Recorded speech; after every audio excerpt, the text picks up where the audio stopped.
Welcome to Wizard.com. I am maths teacher Neeta and this is our question.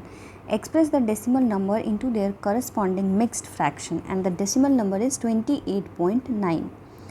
So the given decimal number is 28.9 and we can write this decimal number in fraction form as 289 divided by 10 or 289 by 10. Now what we have to do is we have to convert this 289 by 10 to mixed fraction. So how we convert it into mixed fraction is, let's divide it first of all and see what is the remainder, quotient and divisor. So if we divide 289 by 10, we'll get this value.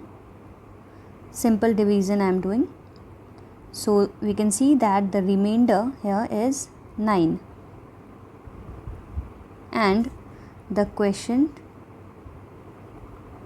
is 28 and 10 is our divisor.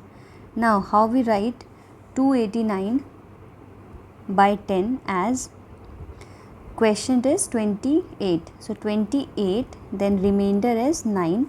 So 28 9 by the divisor is 10.